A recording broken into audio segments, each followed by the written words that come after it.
మహిమకై స్తోత్రాలు స్వామి, నీ కృపకై స్తోత్రాలు.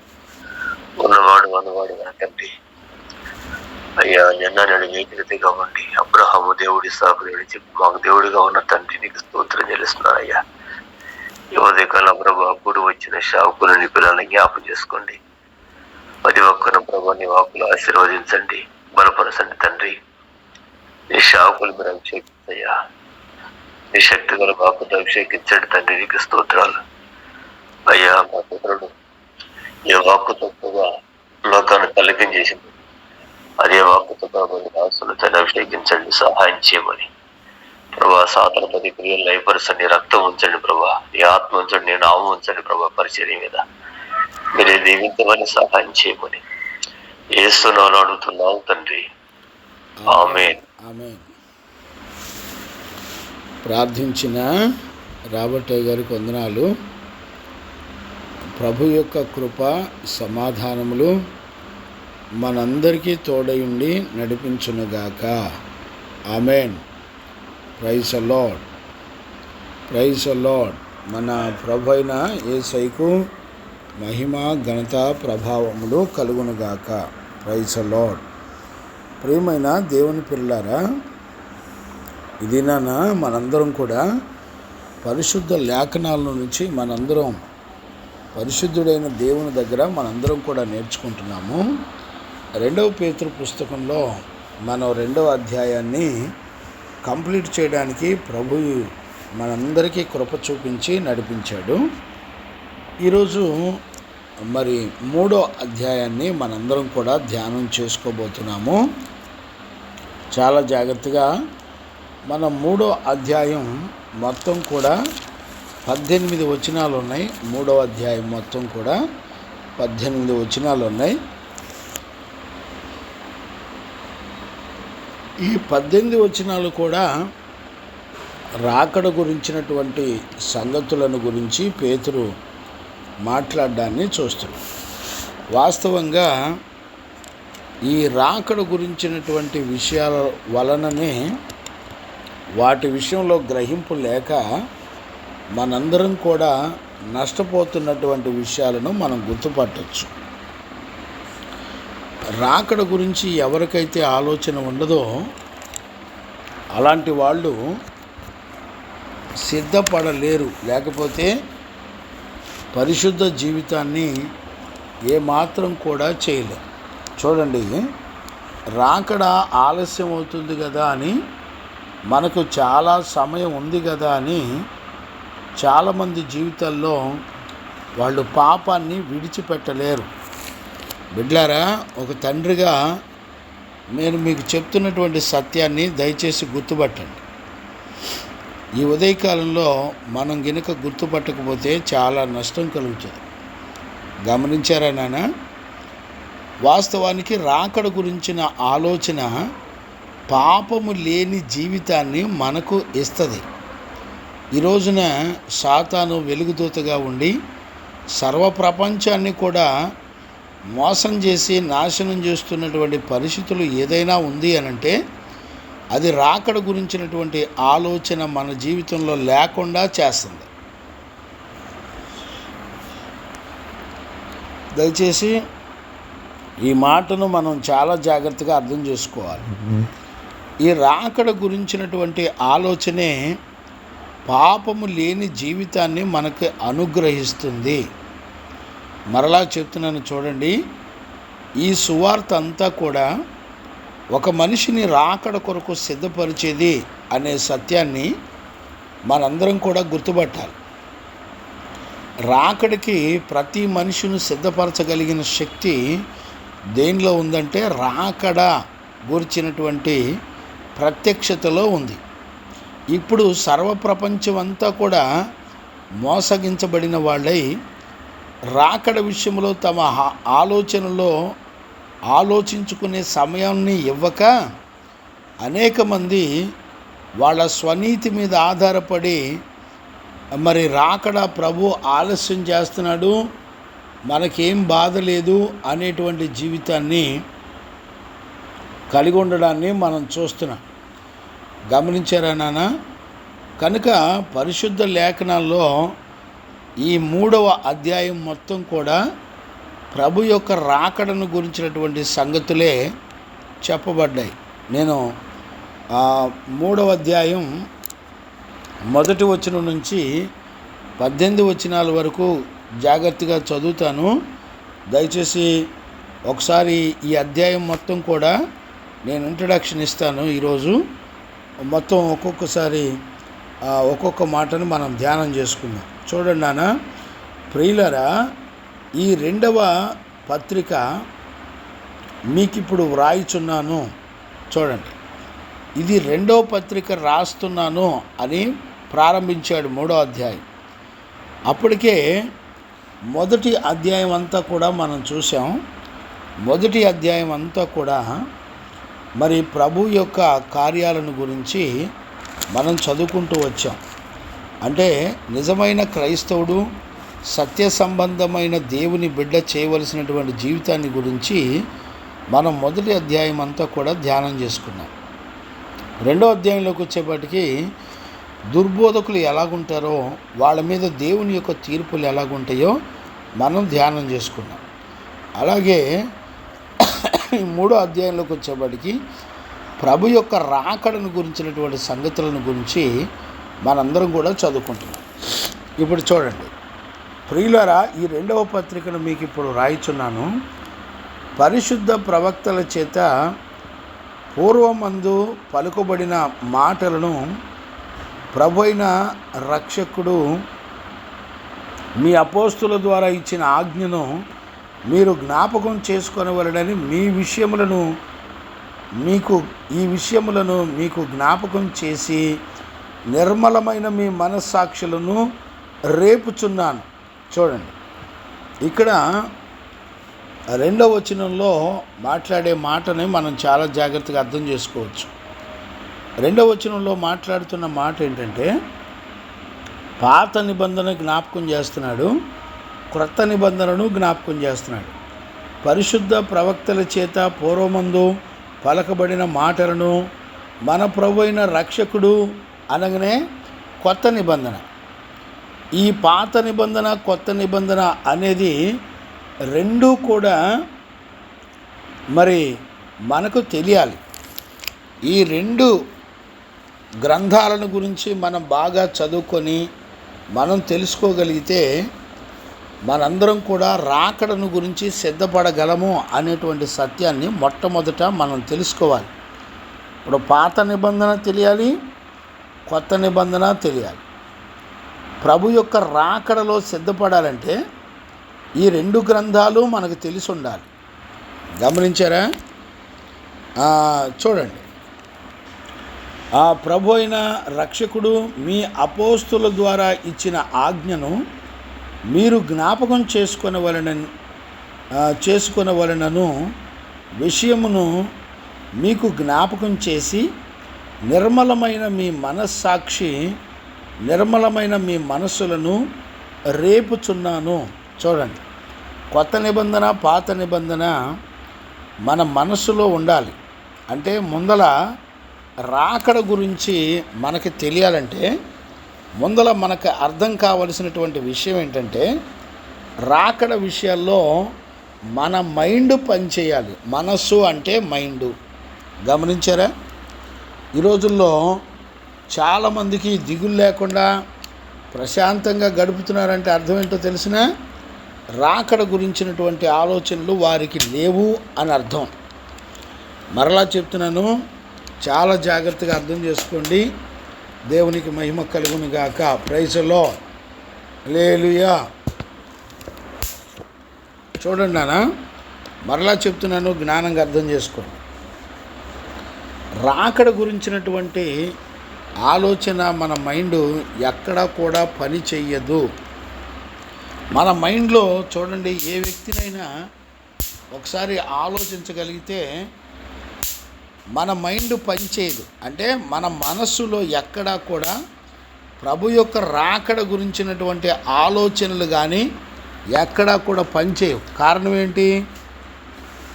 ఏంటి చూడండి, మీలో ఎవరైనా ప్రభు యొక్క రాకడ ఉందని కానీ రాకడ గురించి మనం సిద్ధపడాలని కానీ మీ కుటుంబంలో ఎవరితోనైనా మాట్లాడతారండి? ఒకసారి ఆలోచించండి. మన కుటుంబంలో ఉన్నటువంటి బిడ్డలతో ఎవరైనా మాట్లాడతారా? ఆలోచిస్తారా? దయచేసి ఈ విషయాన్ని ఖచ్చితంగా గుర్తుపట్టాలి. దేవునికి మహిమ కలుగును గాక. గుర్తుపట్టారా నాన్న?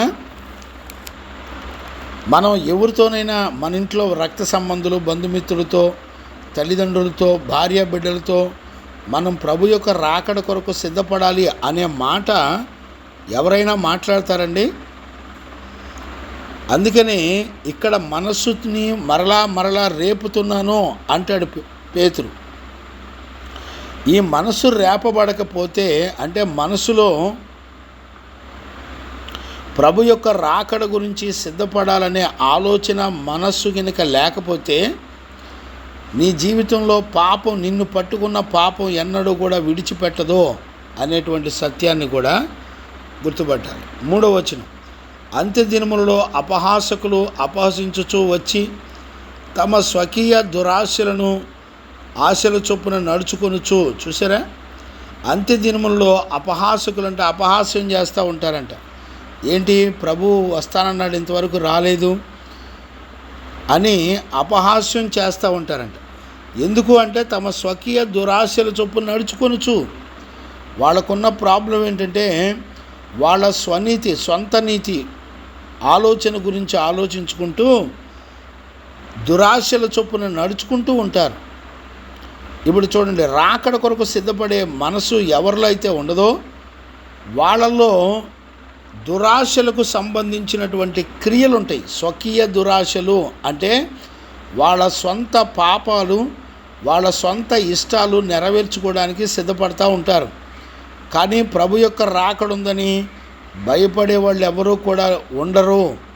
దయచేసి ఈ మాటలు మీరు చాలా జాగ్రత్తగా అర్థం చేసుకోవాలి. దేవునికి మహిమ కలుగును గాక. Praise the Lord. చూడండి 4వ వచనం, ఆయన రాకడను గూర్చిన వాగ్దానం ఏమాయను. చూడండి, ఆయన రాకడ గురించినటువంటి వాగ్దానం అంట. రాకడ అనే మాట దేవుడు మనకిచ్చినటువంటి వాగ్దానం. అంటే ప్రభు యొక్క రాకడ కొరకు మనము ఎదురు చూస్తూ ఉండడానికి ఆయన వాగ్దానం చేశాడు. అయ్యా, నేను వస్తాను, మరలా తిరిగి వచ్చి సంఘాన్ని తీసుకొని వెళతాను అని చెప్పాడు. గమనించారా నాన్న? ఆయన రాకడ గురించినటువంటి వాగ్దానం ఏమాయను. పితరులు నిద్రించినది మొదలుకొని సమస్తమును సృష్టి ఆరంభమైనట్టు నిలిచి ఉన్నదే అని చెప్పుదురని మొదట మీరు తెలుసుకొనవలెను. వాళ్ళంతా ఏం చేస్తారంటే రాకడ గురించినటువంటి సంగతులను గురించి వాళ్ళకి ఆలోచన లేకపోగా వాళ్ళు ఏం చేస్తారంటే అపహాస్యం చేస్తూ వాళ్ళు ఏం చేస్తారంటే ఆ సర్వప్రకృతులన్నీ కూడా అలానే ఉన్నాయి కదా, భూమి ఆకాశాలు అలానే ఉన్నాయి కదా, సృష్టించబడినది మొదలుకొని సృష్టి మొత్తం అలానే ఉంది కదా, ఏం మార్పు లేదు కదా అనే మాటలు వాళ్ళు మాట్లాడతారు. ఇక్కడ మనం గమనించాల్సినటువంటి విషయం ఏంటంటే రాకడలో సర్వప్రకృతుల యొక్క గతులు మారిపోతాయి. గమనించారా? భూమి ఆకాశాలు వాటి గతులు తప్పిపోతాయి, వాటి క్రమాలన్నీ మారిపోతాయి. అంటే రాకడ గురించినటువంటి ఎఫెక్టు సర్వప్రకృతుల మీద కూడా ఉంటుంది అనేటువంటి సత్యాన్ని మనం చూడవచ్చు. 5వ వచనం, ఏలయనగా పూర్వం నుండి ఆకాశము ముండెననియు నీళ్లలో నుండి నీళ్ల వలనను సమకూర్చబడిన భూమియు దేవుని వాక్యం వలన కలిగిననియు వారి బుద్ధిపూర్వకంగా మరుతురు. చూసారా? భూమి ఆకాశాలు యాజ్ ఇట్ ఈజ్గా ఉన్నాయి కాబట్టి, అవి మరి లయమైపోలేదు కాబట్టి, యాజ్ ఇట్ ఈజ్గా ఉన్నాయి కాబట్టి ఆ వాక్యము వలన అవన్నీ భద్రపరచబడినాయి అనే సంగతి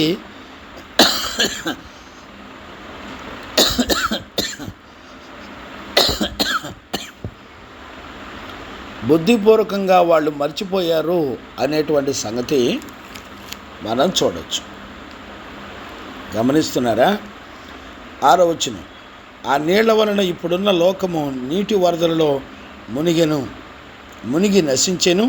అయితే ఇప్పుడున్న ఆకాశమును భూమియు భక్తిహీనుల తీర్పును నాశనమును జరుగు దినము వరకు అగ్ని కొరకు నిలవ చేయబడినదై అదే వాక్యం వలన భద్రపరచబడి ఉన్నది. ఇక్కడ చూడండి, 2 తీర్పులు జరగవలసి ఉంది. ఒక తీర్పు ఏమో ఆల్రెడీ జరిగిపోయింది, దాన్ని జ్ఞాపకం చేస్తున్నాడు. ఇప్పుడున్న భూమి ఆకాశము మిగుల అగ్ని కొరకు ఎదురు చూస్తున్నది అనేటువంటి దేవుని యొక్క తీర్పు దేవుని యొక్క వాక్యమును బట్టి భద్రం చేయబడింది అని చెప్తున్నాడు.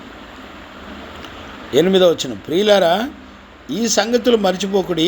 ఏలయనగా ప్రభు దృష్టికి ఒక దినము 1000 సంవత్సరముల వలన 1000 సంవత్సరములు ఒక దినం వలన ఉన్నవి.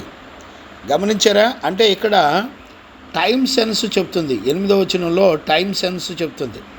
అంటే మనం అనుకునేటువంటి దినాల్లో ఆయన వస్తాడని అనుకోవడం భ్రమ. గమనించారా? చాలామంది మనం క్యాలిక్యులేషన్ చేసి చెప్తారు, మనం 6000 సంవత్సరాలు అయిపోయింది, మరి 7వ దినం వచ్చేస్తుంది కనుక ఒక దినం 1000 దినాలు కాబట్టి అని క్యాలిక్యులేషన్ చేస్తున్నారు. ఇది చాలా తప్పు. గమనించారా? ఇది చాలా తప్పు. ఆయన టైమింగ్ వేరు, మన టైమింగ్ వేరు. మన టైమింగ్ సెన్స్ వేరు, ఆయన టైమింగ్ సెన్స్ వేరు. గమనించారా? మన క్యాలిక్యులేషన్ బట్టి ఏం ఉండదు. అందుకనే కాలాలు కూడా మన ఆలోచన కాలాలు వేరు, దేవుని ఆలోచన కాలాలు వేరు. 9వ వచనం, కొందరు ఆలస్యమని ఎంచుకున్నట్లు ప్రభు తన వాగ్దానమును గురించి ఆలస్యము చేయవాడు కాడు, కానీ ఎవడునూ నశింపవలనని ఇచ్చయింపక అందరూ మారు మనసు పొందవలనని కోరుచు మీ ఎడల దీర్ఘశాంతము గలవాడై ఉన్నాడు. గమనించారా నాన్న? అంటే అందరూ ఆలస్యం అని ఎంచుకుంటున్నారు, కానీ విషయం ఏంటంటే కొంతమంది మారు మనసు పొందాలి, వాళ్ళందరూ రక్షించబడాలి అనేటువంటి ఆయన సంకల్పం నిమిత్తం ఆయన ఆలస్యం చేస్తున్నాడు అనేటువంటి సంగతి మనం చూస్తున్నాం. 10వ వచనం, అయితే ప్రభు దినము దొంగవలే వచ్చును, ఆ దినము ఆకాశములు మహాధ్వనితో గతించిపోవును, పంచభూతములు మిక్కటమైన వెండ్రములతో లయమైపోవును, భూమియు దాని మీదనున్న కృత్యములు కాలిపోవును. గమనించారా? ఆ మహాదినము వస్తుంది. ఆమోసు పుస్తకం, మీకా పుస్తకం, ఇలా పాత నిబంధనలో కూడా మహాదినం అంటే అర్థం ఏంటో చాలా విషయాలు ఉన్నాయండి. ప్రభు చిత్తం అయితే వచనం వెంబడి వచనం నేర్చుకునేటప్పుడు అవన్నీ కూడా నేర్చుకుందాం. చూడండి, అయితే ప్రభు దినమందు దొంగ వచ్చినట్లు ఆ దినమున ఆకాశములు మహాధ్వనితో గతించిపోవును, పంచభూతములు మిక్కటమైన వెండ్రముతో లయమైపోవును, భూమియు దాని మీద ఉన్నవన్నీ కృత్యములు కాలిపోవును. గమనించారా? పంచభూతాలన్నీ కూడా కాలిపోతాయి, లయమైపోతాయి అనేటువంటి సంగతిని కూడా మనందరం కూడా చూస్తున్నాం. దేవునికి మహిమ కలుగును గాక. Praise the Lord. కాబట్టి వాక్యం వింటున్న దేవుని పిల్లరా, ఖచ్చితంగా ఈ విషయాన్ని మనందరం కూడా గుర్తుపట్టాలి. దేవునికి మహిమ కలుగును గాక.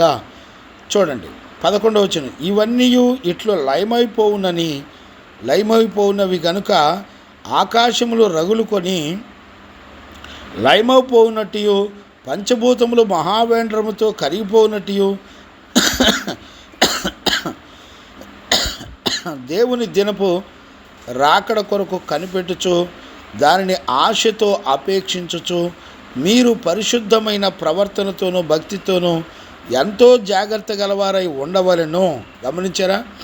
ఈ 11-12 వచనాల్లో ప్రభు యొక్క రాకడకి పంచభూతాలు లయమైపోతాయి.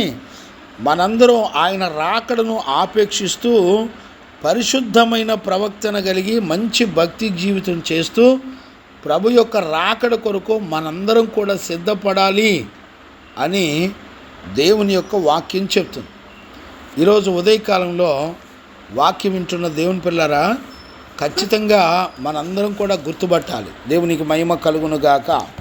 Praise the Lord. చూడండి నాన్న 13వ వచనం, అయినను మనం ఆయన వాగ్దానమును బట్టి క్రొత్త ఆకాశమును క్రొత్త భూమియును కనిపెట్టుచున్నాము, వాటి యందు నీతి నివసించుచున్నది. ఇప్పుడు చూడండి, ఆయన రాకడలో భూమి ఆకాశాలు అన్నీ కూడా పంచవేంద్రంతో రయమైపోయి చివరికి అగ్ని చేత కాల్చబడిన తర్వాత దేవుడు కొత్త ఆకాశమును కొత్త భూమిని ఆయన సృష్టించి మనకి ఇవ్వబోతున్నాడు. గమనించారా? ఇవన్నీ కూడా ఆయన సృష్టిలో జరిగేటువంటి మార్పులు, రాకడలో జరిగేటువంటి మార్పు. 14 వచనం, ప్రియులారా, వీటి కొరకు మీరు కనిపెట్టువారు గనుక దీర్ఘశాంతము గలవారై ఆయన దృష్టికి నిష్కళంకముగాను నిందారహితులుగాను కనబడినట్లుగా జాగ్రత్త పడుడి. చూసారా? ఆయన యొక్క రాకడ సమీపంగా ఉంది కనుక దీర్ఘశాంతము గలవారమై ఆయన రాకడ కొరకు కనిపెట్టుచు ఆయన ప్రియులుగా బ్రతకాలంట. ఆయన ప్రియులు మాత్రమే ఆయన రాకడను కొరకు కనిపెట్టుకొనుచు ఎదురు చూస్తూ చాలా దీర్ఘశాంతము గలవాళ్ళై ఉంటారంట. గమనించారా? ఓర్చుకుంటూ ఉంటారు. ఆయన దృష్టికి నిష్కళంకములుగాను నిందారహితముగాను కనబడినట్లు జాగ్రత్త పడుడి. వాస్తవానికి ప్రభు రాకడలో ఆయన దృష్టికి నిందారహితంగాను నిష్కళంకులుగాను కనబడాలి. ఈ రోజుల్లో చాలామంది మనుషులకు కనపడుతున్నారు, మనుషులను సంతోషపెట్టేవారిగా కనపడుతున్నారు. బిడ్డలారా, మనందరం కూడా చాలా జాగ్రత్తగా గమనించాలి. దేవుని దృష్టికి నిష్కళంకంగా ఉండాలి, నిందారహితంగా ఉండాలి. 15వ వచనం, మరియు మన ప్రభు యొక్క దీర్ఘశాంతము రక్షణార్థమైనదని ఎంచుకొనుడి. అలాగూ మన ప్రియ సహోదరుడైన పౌలు కూడా తనకు అనుగ్రహింపబడిన జ్ఞానము చొప్పున మీకు వ్రాసి ఉన్నాడు. గమనించారా? మన ప్రభు యొక్క దీర్ఘశాంతము రక్షణార్థమైనదని ఎంచుకోవాలంట. ఆయన ఎందుకు సహించుకుంటున్నాడు? ఆయన రాకడ ఆలస్యం ఎందుకు చేస్తున్నాడంటే మనందరం కూడా రక్షించబడవలసిన వాళ్ళు రక్షించబడాలని ఆయన ఆలస్యం చేస్తున్నాడు అనేటువంటి సత్యాన్ని, ఈ విషయాలన్నీ కూడా పౌలు కూడా దేవుడు తనకిచ్చిన జ్ఞానం చొప్పున వ్రాసాడు అనేటువంటి సంగతి పేతురు చెప్తున్నాడు. చూడండి 16వ వచనం, వీటిని గూర్చి మన పత్రికలన్నింటిలోనూ బోధించుచున్నాడు. అయితే వీటిలో కొన్ని సంగతులు గ్రహించుటకు కష్టమైనవి, వీటిని విద్యావిహీనులు అస్థిరులైన వారు తక్కిన లేఖనములను అపార్థము చేసినట్లు తమ స్వకీయ నాశనమునకు అపార్థము చేయుదురు. చూసారా? అపార్థం చేయటం అంటే అర్థం ఏంటి? పుట్టినోట్లో వక్రముగా తిప్పుదురు అంటే వాళ్ళకు అనుకూలమైనటువంటి బోధలు చేస్తూ, ముఖ్యంగా పౌలు దుర్బోధకుడని, యేసు ప్రభు వేరు పౌలు వేరు అని వాళ్ళిద్దరిని కూడా విడదీసి చెప్పేటువంటి వాళ్ళు కూడా చాలామంది ఉన్నారు అనేటువంటి సంగతిని కూడా మనందరం కూడా గుర్తుపట్టాలి.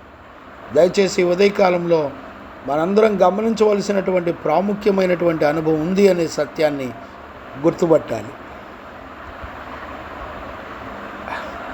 దేవునికి మహిమ కలుగునుగాక. చూడండి 17వ వచనం, ప్రియులారా, మీరు ఈ సంగతులు ముందుగా తెలుసుకొని ఉన్నారు కనుక మీరు నీతి విరోధుల తప్పుడు బోధల నుండి తొలగిపోవుడి. చూసారా? ప్రియులారా, ఈ సంగతులు మీకు ముందుగానే తెలియజేయుచున్నారు. అంటే రాకడ గురించి ఏ సంగతులు పరిశుద్ధుల ద్వారా చెప్పబడ్డాయో అవన్నీ కూడా ముందుగానే మనకు దేవుడు తెలియపరిచాడు. కనుక నీతి విరోధుల తప్పుల బోధ నుండి తొలగింపబడి మీకు కలిగిన స్థిర మనస్సును విడిచి పోకుండా కాచుకొని ఉండుడి. చూసారా? మీకు కలిగినటువంటి స్థిర మనస్సును చూడండి. ఫస్ట్ నీతి విరోధుల యొక్క బోధల నుండి తప్పించుకోవాలి. వాక్యానికి భిన్నమైన బోధకుల దగ్గర నుంచి ముందర మనందరం కూడా బయటపడాలి.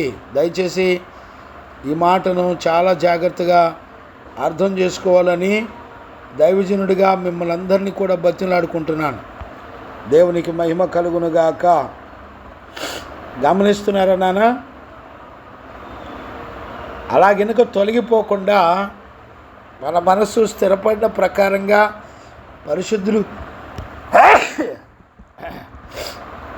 అపోస్తుల బోధ యందు మనం స్థిరంగా ఉండాలి. కానీ అస్థిరులైనటువంటి వాళ్ళు వంకర తప్పు త్రోవలను గురించి తిప్పుచు అబద్ధాలు బోధిస్తున్నటువంటి వాళ్ళని దయచేసి మనం వెంబడించకూడదు అనే సత్యాన్ని మనం దేవుని యొక్క వాక్యంలో చూడగలుగుతున్నాం. దేవునికి మహిమ కలుగును గాక. 18వ వచనం, మన ప్రభువును రక్షకుడునైన యేసుక్రీస్తు అనుగ్రహించు కృపయందు జ్ఞానమందు అభివృద్ధి పొందుడి. ఆయన ఇప్పుడును యుగాంతపు దినమందు వరకు మహిమ కలుగునుగాక. ఆమేన్. చూడండి, ఆయన అనుగ్రహించిన కృపను జ్ఞానమందు మనం అభివృద్ధి పొందాలి. ఆయనకు ఇప్పుడు యుగయుగములు వరకు మహిమ కలుగునుగాక అని దేవుని యొక్క వాక్యం ముగించబడి. బిడ్లారా, ఇది 18 వచనాల్లో ఉన్నటువంటి సంగతి. ఇందులో మనం గమనించవలసినటువంటి విషయాలు ఏంటంటే, ముఖ్యంగా ఇందులో రాకడ గురించినటువంటి 10 అంశాలు ఉన్నాయి. 18 వచనాల్లో రాకడ గురించినటువంటి సంగతులు మరి దగ్గర మరి 10 అంశాలు ఉన్నాయి దీనిలో. చూడండి, ఈ అధ్యాయం మొత్తం రాకడ గురించినటువంటి సంగతులే చెప్పబడ్డాయి. మనం రాకడ గురించి ఎక్కడెక్కడ చెప్పబడింది అంటే, డైరెక్ట్గా రాకడ గురించి దగ్గర 5-6 వచనాల్లో రాయబడ్డాయి. నేను చదువుతున్నాను చూడండి. 3-4 వచనాల్లో రాకడ గురించి రాయబడ్డాయి. చూడండి, అంత్య దినముల్లో అపహాసించుచు వచ్చి తమ స్వకీయ దురాశల చొప్పున నడుచుకొనుచు ఆయన రాకడ గురించినటువంటి వాగ్దానం ఏమాయను. చూసారా? ఇప్పుడు 3-4 వచనాల్లో మనం ఏం చదువుకుంటున్నాం? ఆయన రాకడ గురించినటువంటి వాగ్దానం ఏమైపోయింది అని మనం చదువుతాం. అంటే మూడో వచనం ప్రశ్న వేస్తున్నారు. ఆయన వస్తానన్నాడు, ఆయన ఇంకా రావట్లేదేంటి అని ప్రశ్న వేస్తున్నారు. అందులోనే 4వ వచనంలో కూడా ఆయన రాకడ గురించినటువంటి వాగ్దానం, అంటే ఆయన మాట ఇచ్చి తప్పేవాడు కాదు అనేటువంటి విషయాన్ని మనం 4వ వచనంలో చూడవచ్చు. గమనించారా? అందుకు సృష్టిని గురించినటువంటి మార్పుల్లో, సృష్టిలో జరిగేటువంటి మార్పులు ఏమీ కలగటం లేదు అని కూడా మనం చూడవచ్చు. గమనిస్తున్నారా? అంతేకాకుండా ఇక్కడ చూడండి, 9వ వచనం కూడా 10వ వచనం కూడా చదవచ్చు. నేను చదువుతున్నాను చూడండి. కొందరు ఆలస్యమని ఎంచుకున్నట్లు ప్రభు తన వాగ్దానమును గూర్చి ఆలస్యము చేయవాడు కాడు. వాగ్దానమును గూర్చి ఆలస్యం చేయవాడు కాడు అంటే అర్థం ఏంటి?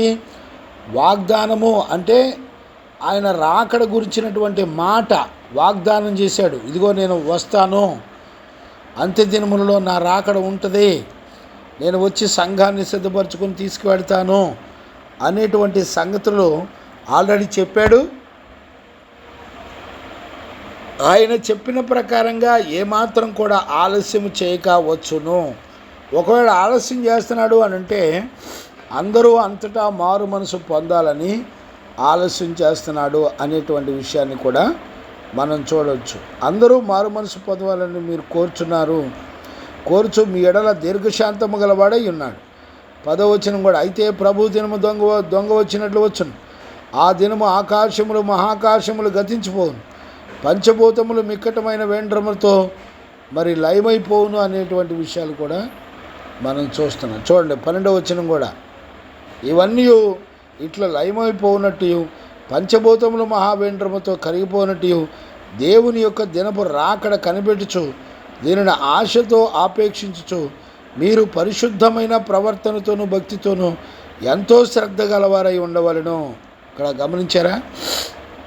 12వ వచనం పరిశుద్ధ జీవితం గురించి, భక్తి గురించి మనందరం కూడా సిద్ధపడి ఉండాలి అనేటువంటి విషయాన్ని మనం వాక్యంలో చూడగలుగుతాం. చూసారా? 15వ వచనం కూడా అదే చెప్తుంది.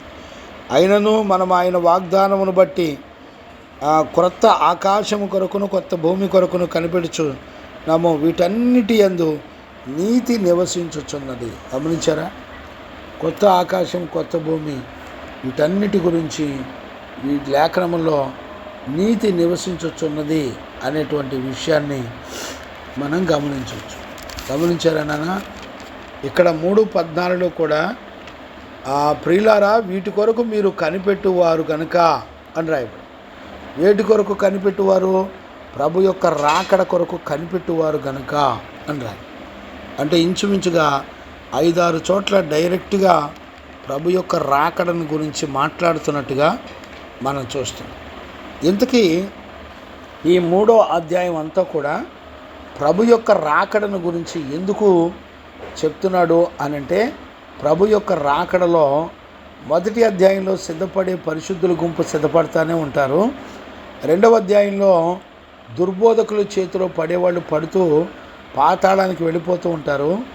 3వ అధ్యాయంలో పరిశుద్ధ జీవితం చేస్తూ మంచి ప్రవర్తన గలవారై దైవభక్తి కలిగిన వాళ్ళై ఉండి ప్రభు యొక్క రాకడలో ఎదుర్కొని ఆయనతో కూడా మరణము లేని యుగయుగాల జీవితాన్ని చేయబోతున్నాము అనేటువంటి సత్యాన్ని ఈ 3వ అధ్యాయంలో చెప్పడాన్ని మనందరం కూడా చూస్తాం. దేవునికి మహిమ కలుగును గాక. Praise the Lord. ఇక్కడ మనందరం కూడా గమనించినట్లయితే ఈ 3వ అధ్యాయంలో ఇంచుమించుగా మరి రాకడ గురించినటువంటి 10 రకాల అంశాలు ఇక్కడ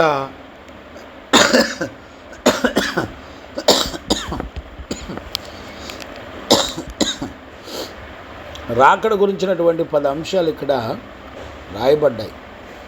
దయచేసి మనం 18 వచనాల్లో ప్రాముఖ్యంగా రాయబడినటువంటి విషయాలు మనం చదువుకుంటాం. చూడండి, ఈ రాకడ గురించినటువంటి విషయాల్లో మనం గమనించినట్లయితే మొదటి యోహాను పత్రిక 1-3 వచనాలు కూడా మనం చదువుకోవచ్చు. చూడండి, నేను చదువుతున్నాను. చూడండి, మొదటి యోహాను పత్రిక 3వ అధ్యాయం 1-3 వచనాలు. మనము దేవుని పిల్లలమనియు పిలువబడుట యందు ఒక్క నిమిషం క్షమించండి.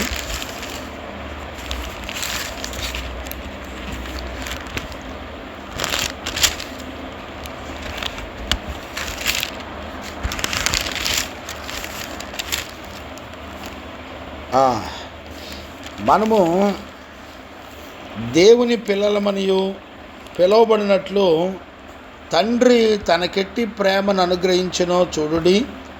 మనము దేవుని పిల్లలమే. ఈ హేతువు చేత లోకం మనను ఎరగదు, ఏలయనగా అది ఆయనను ఎరగలేదు. ప్రియులారా, ఇప్పుడు మనము దేవుని పిల్లలమై ఉన్నాము.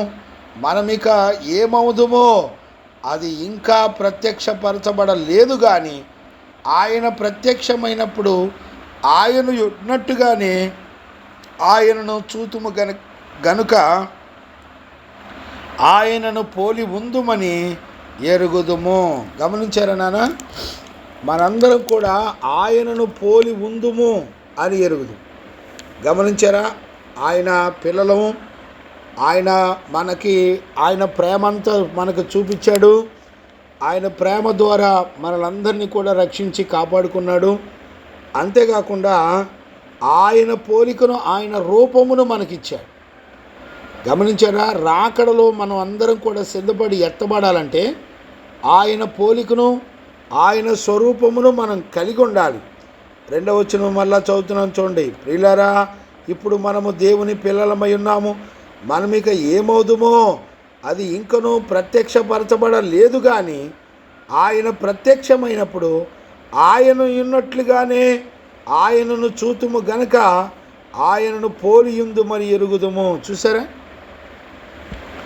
ఆయన రాకడ కొరకు సిద్ధపడేవాళ్ళు ఆయనను పోలి ఉంటారు. అంటే అర్థం ఏంటి? ఆయన ఈ లోకంలో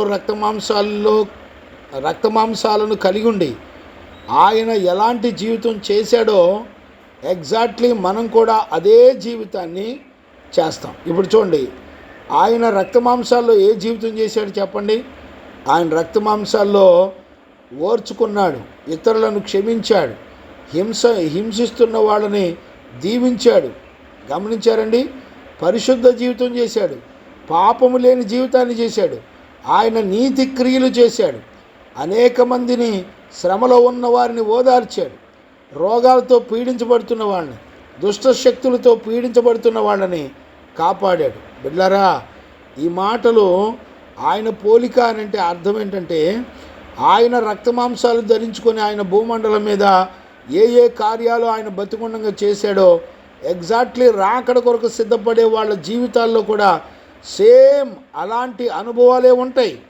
ఒక పక్క మనం అనేకుల చేత హింసించబడుతూ బాధించబడుతూ మనము పరిశుద్ధ జీవితాన్ని కాపాడుకుంటూ ఆయన గురించినటువంటి భక్తిని చేస్తూ సత్ప్రవర్తన గల వాళ్ళమై ప్రభు యొక్క రాకడ కొరకు మనందరం కూడా సిద్ధపడగలము అనేటువంటి సత్యాన్ని మనం ఇక్కడ చూస్తున్నాం. దేవునికి మహిమ కలుగునుగాక.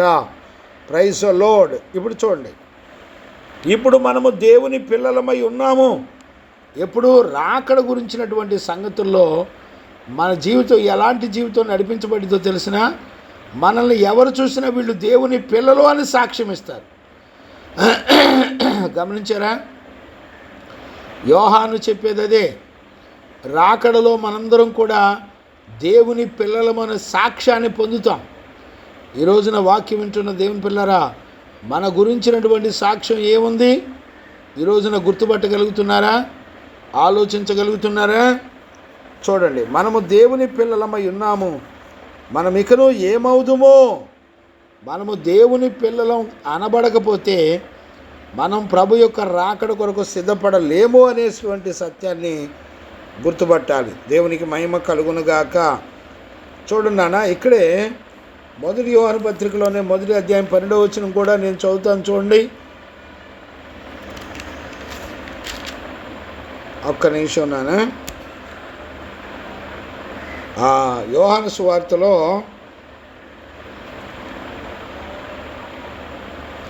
1వ అధ్యాయం 12వ వచనాన్ని కూడా మనం చదువుకోవచ్చు. నేను చదువుతున్నాను. చూడండి, 1వ అధ్యాయం 12వ వచనం చూడండి. తన్ను ఎందరూ అంగీకరించుదురో వారందరూ అనగా తన నామమందు విశ్వాసముంచు వారికి దేవుని పిల్లలగుటకు ఆయన అధికారం అనుగ్రహించెను. చూసారా? మనందరం కూడా అంగీకరించిన వారు. ఆయన అంగీకరించడం, ఆయన నామమును అంగీకరించడం అంటే అర్థం ఏంటి? ఆయన నామమందు అంటే ఆయన నామము పరిశుద్ధమైన నామము. అంటే ఆయన నామము అనగా పరిశుద్ధ జీవితము అంగీకరించిన వారు. ఆయన నామమునందు విశ్వాసం ఉంచిన వాళ్ళు మాత్రమే పరిశుద్ధ జీవితం చేయగలరు. అలాంటి వాళ్ళు మాత్రమే ఆయన పిల్లలవుతారు. ఎవరు పడితే వాళ్ళు ఆయన పిల్లలు అవరు. గమనించారా? అందుకనే 13వ వచనం, కాగా దేవుని వలన పుట్టిన వారే కానీ రక్తం వలనైనను శరీర ఇచ్చల వలనైన మానుషేచ్ఛల వలనైన పుట్టిన వారు కారు. ఆ వాక్యము శరీరధారి అయి కృపా సత్య సంపూర్ణుడుగా ఆయన మన మధ్య నివసించెను. ఇది తండ్రి వలన కలిగిన అద్వితీయ కుమారుని మహిమ వలె మనము ఆయన మహిమను కనుగొంటిమి. చూసారా? కాబట్టి శరీరమును బట్టి రక్తమును బట్టి మానుషేచ్ఛలను బట్టి కాదు, కానీ ఆయన పరిశుద్ధమైన వాక్యమందు పరిశుద్ధ జీవితం ద్వారా మాత్రమే మనం తండ్రి యొక్క రాకడ కొరకు, ప్రభు యొక్క రాకడ కొరకు మనం ఎదురు చూస్తున్నాం అనేటువంటి సత్యాన్ని మనందరం కూడా గుర్తుపట్టాలి. దేవునికి మహిమ కలుగునుగాక. ఆయన యందు విశ్వాసం ఉంచి అంగీకరించిన వాళ్ళు మాత్రమే, పరిశుద్ధ జీవితం చేసేవాళ్ళు మాత్రమే ఆయన రాకడ కొరకు మనందరం కూడా ఎదురు చూడగలము అనేటువంటి సత్యాన్ని మనం గమనించవచ్చు. దేవునికి మహిమ కలుగునుగాక. మనం ఇక ఏమవుదుమో ఇంకనూ ప్రత్యక్షపరచబడలేదు కానీ అంటే అర్థం ఏంటి? చూడండి, రోమాపత్రిక 8వ అధ్యాయము 18వ వచనాన్ని కూడా చదువుకోవచ్చు. రోమాపత్రిక 8వ అధ్యాయము 18వ వచనాన్ని చదువుతున్నాను. చూడండి, మన ఎడల ప్రత్యక్షము కాబోవు మహిమ ఎదుట ఇప్పటి కాలపు శ్రమలు ఎన్నదగినవి కావని ఎంచుకొనుచున్నాము. మన ఎడల ప్రత్యక్షము కాబోవు అంటే మన కొరకు ఆయన తన్ను తాను ప్రత్యక్షపరుచుకొని మనం ఈ లోకంలో ఆయన వలె హింస శ్రమను అనుభవిస్తున్న దినాల్లో ఆయన రాకడ యొక్క ప్రత్యక్షత ఎవరి మనసులైతే ఉంటుందో వాళ్ళను దేవుని యొక్క ప్రత్యక్షత కొరకు 19వ వచనం, దేవుని కుమారుల ప్రత్యక్షత కొరకు సృష్టి మిగుల ఆశతో తేరి చూచుచు కనిపెట్టుచున్నది. సర్వ ప్రపంచం అంతా కూడా ప్రభు యొక్క రాకడలో ఆయన కుమారులు, ఆయన పిల్లలు మనందరం కూడా రక్షించబడి మనందరం కూడా పరలోక రాజ్యానికి వెళ్ళాలని సర్వ ప్రకృతులు కూడా ఆశతో ఎదురు చూస్తున్నాయంట. రాకడ కొరకు మనం కూడా ఆశపడాలి, సర్వ ప్రకృతులు కూడా రాకడ కొరకు ఆశపడుతున్నాయి అనేటువంటి సత్యాన్ని కూడా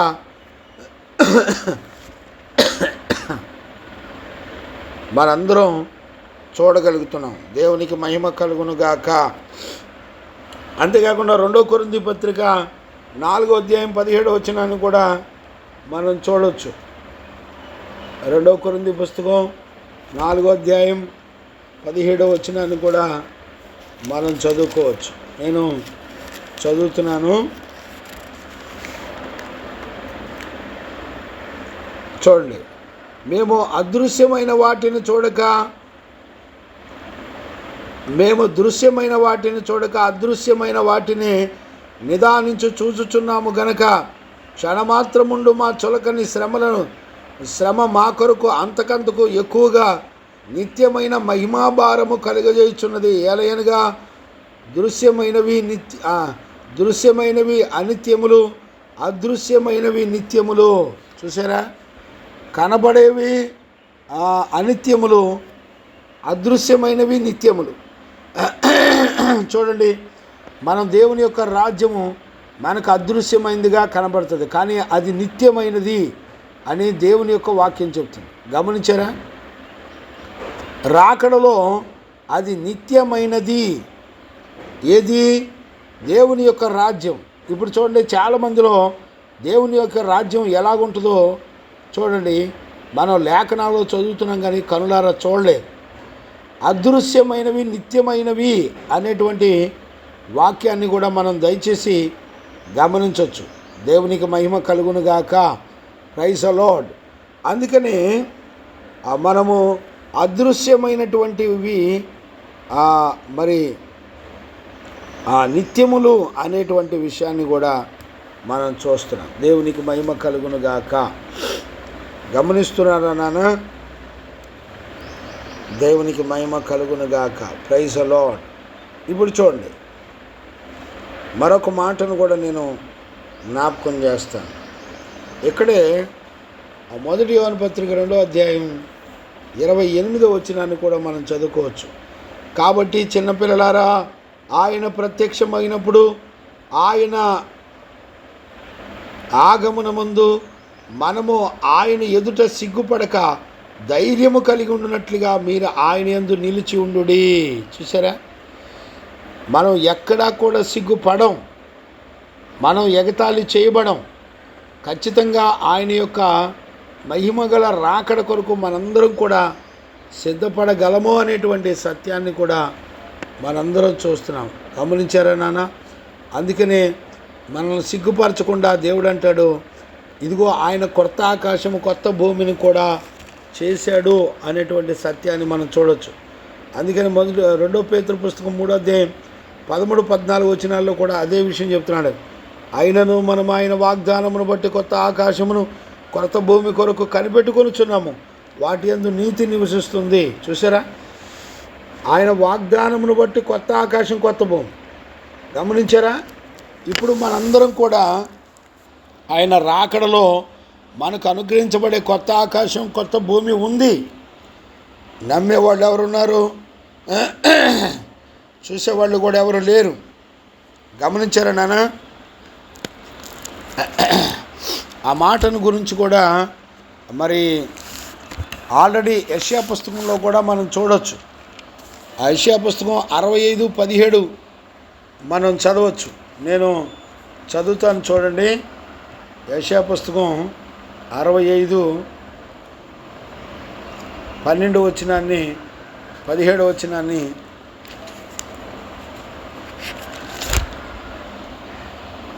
చూడండి, దేవునికి మహిమ కలుగునుగాక.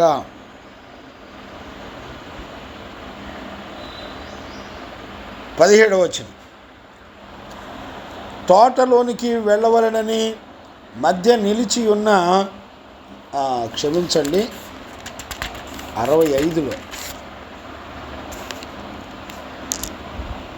65:17, ఇదిగో, ఇది ప్రవచనం, ఈ వాక్యం, ఇదిగో నేను కొత్త ఆకాశమును కొత్త భూమిని సృజించుచున్నాను,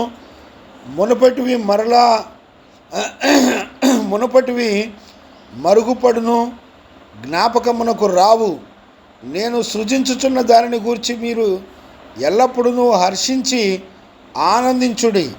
గమనించారా? నిశ్చయముగా నేను యెరూషలేమును ఆనందకరమైన స్థలముగాను ఆమె ప్రజలను హర్షించు వారిని గాను సృష్టించుచున్నాను. గమనించారా? అక్కడ నేను యెరూషలేమును గురించి ఆనందించెదను, నా జనులను గురించి హర్షించెదను. రోదన ధ్వనియు విలాప ధ్వనియు దానిలో ఇకను వినబడవు. అక్కడ ఇకను కొద్ది దినములే బ్రతుకు శిశువులు ఉండరు. కాలము నిండని ముసలివారును బాలురు 100 సంవత్సరముల వయసు గలవారై చనిపోవుదురు. పాపాత్ములై శాపగ్రస్తుడగు వాడు సైతము 100 సంవత్సరములు బ్రతుకును. గమనించారా? అక్కడ ఆ కన్నీరు కానీ, దుఃఖం కానీ, ఏడుపు కానీ ఉండదు అనేటువంటి ప్రవచనాన్ని మనం చూడవచ్చు. 66లో కూడా 22వ వచనాన్ని కూడా మనం చదవచ్చు. చూడండి, నేను సృష్టించబోవు కొత్త ఆకాశమును కొత్త భూమియు లయము కాక నా సన్నిధిని నిలుచును. నీ సంతతియు నీ నామమును నిలిచియుండును. ఇదే యెహోవా వాక్కు. గమనించారా? 66లో కూడా అదే మాట చెప్పడాన్ని మనం చూస్తున్నాం. ఇదే విషయాన్ని రోమాపత్రిక 8వ అధ్యాయం 20-21 కూడా చూడొచ్చు మనం. రోమాపత్రిక 8వ అధ్యాయము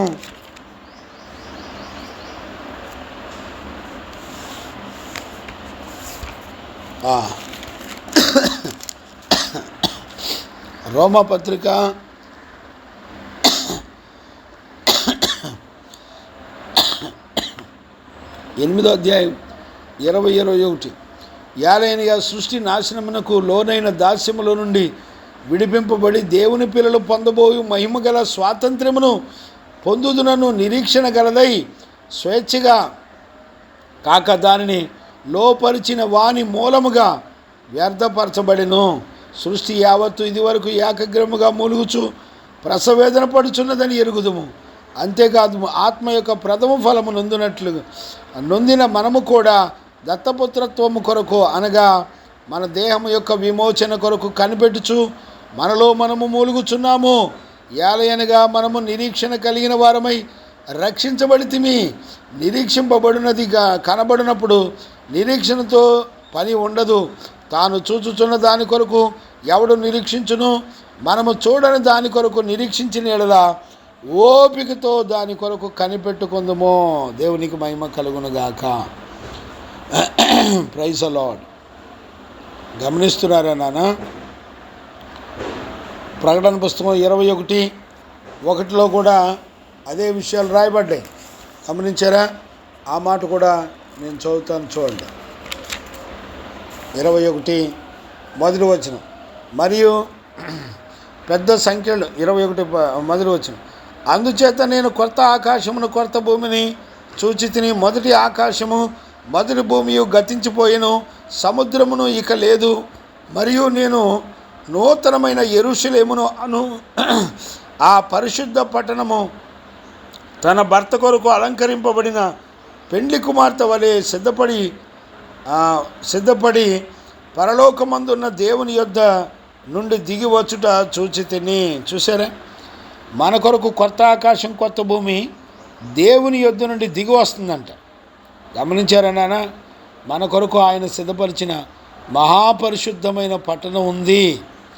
దయచేసి ఈ 3వ అధ్యాయం మొత్తం కూడా 1-2 సార్లు చదువుకోండి. ఎందుకంటే ప్రభు యొక్క రాకడ గురించినటువంటి సంగతులు ఇక్కడ 3వ అధ్యాయంలో బోధించబడ్డాయి. మనందరం కూడా ఈ ప్రభు యొక్క రాకడ గురించినటువంటి మరి సంగతుల విషయంలో 10 కార్యాలు ఉన్నాయి. అవన్నీ కూడా నెక్స్ట్ క్లాస్లో మనం చెప్పుకుందాం. మరి ప్రభు అలాంటి మహిమగల రాకడ కొరకు మనలందరినీ సిద్ధపరిచి నడిపించునుగాక. ఆమెన్. ప్రార్థన. మహాపరిశుద్ధుడైన కన్నతండ్రి, నీకు స్తోత్రం నాయనా. ఈ ఉదయకాలంలో నీ వాక్కును పంపి నీ బిడ్డలతో నాతో తేటగా మాట్లాడినందుకు స్తోత్రాలు.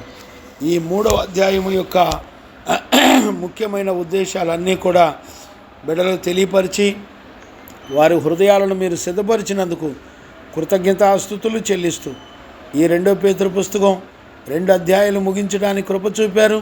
3వ అధ్యాయం ప్రారంభించారు నాయన. మరి 1వ వచనం నుండి 18 వచనాల వరకు ధ్యానం చేసుకోవడానికి కృపనిచ్చి నడిపించినందుకు కృతజ్ఞతాస్తుతులు చెల్లిస్తూ యేసయ్య నిన్ను అడిగి పొంది ఉన్నాము తండ్రి. ఆమెన్. ప్రార్థన ఆలకించి అడిగినవన్నీ కృపనిచ్చి నడిపించిన యేసయ్యకు స్తోత్రము చేయుదుమో. స్తోత్రం స్తోత్రం స్తోత్రం స్తోత్రం స్తోత్రం. తండ్రి, కుమార, పరిశుద్ధాత్మ దేవునికి స్తోత్రము చేయుదుము. స్తోత్రం స్తోత్రం స్తోత్రం స్తోత్రం స్తోత్రం. ఆమెన్. మన తండ్రి అయిన దేవుని నుండి, మన ప్రభు అయిన యేసుక్రీస్తు నుండి, పరిశుద్ధాత్మని యొక్క అన్యోన్య సహవాసము, సన్నిధి, సమాధానము విశ్వసించిన బిడ్డలకును సకల పరిశుద్ధులకును యేసయ్య కృపా సమాధానములు మనందరికీ తోడయుండి నడిపించునుగాక. ఆమెన్. ఆమెన్. ఆమెన్.